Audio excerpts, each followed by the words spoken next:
SEBI chief पर इल्जामात का सिलसिला खत्म होने का नाम नहीं ले रहा है। माधवी जी सरेआम झूठ बोलते हुए पकड़ी गई। ये कंपनी डोरमेंट है। कांग्रेस ने सेबी चीफ माधवी बुच पर सबूतों के साथ छेड़छाड़ का इल्जाम लगाया है। दरअसल कांग्रेस फिर से सेबी चीफ को घेर रही है और कांग्रेस के लगाए नए इल्जामात में कई लिस्टेड कंपनियों के नाम हैं। कांग्रेस ने सीधे तौर पर ये सेबी चीफ पर अपने ओहदे का गलत इस्तेमाल करते हुए पैसे कमाने का इल्जाम लगाया है। माधवी पुरी जी 99% शेयर होल्डर जिस कंपनी की हैं, उनके पति और वो मिलकर ये कंपनी चलाते हैं, अगोरा एडवाइजरी प्राइवेट लिमिटेड।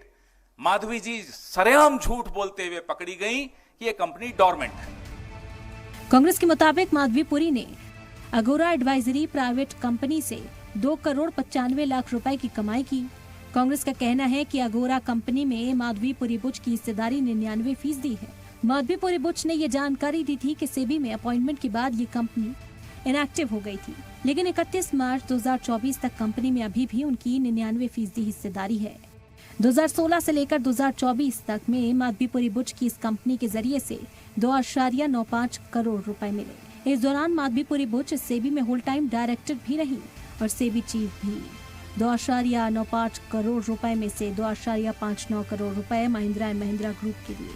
वहीं 2019 से 2021 के दौरान महिंद्रा एंड महिंद्रा ग्रुप से माधवी पुरी बुच के पति धवल बुच ने आय के रूप में अलग से 4.78 करोड़ रुपए लिए।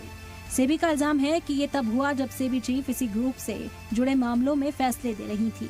2016-17, 19-20 और 23-24 तक जब माधवी जी होल टाइम मेंबर थी सेबी की और उसके बाद जब वो चेयरपर्सन बनी, तो माधवी जी ने अघोरा के माध्यम से, बड़ा ध्यान से सुनिएगा, माधवी जी ने अघोरा के माध्यम से 2 करोड़ 95 लाख रुपए कमाए।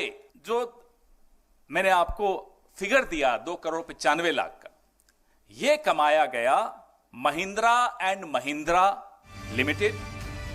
कांग्रेस ने सेबी प्रमुख पर अलग अलग 6 कंपनियों से एडवाइजरी के नाम पर पैसे लेने के इल्जाम लगाए हैं।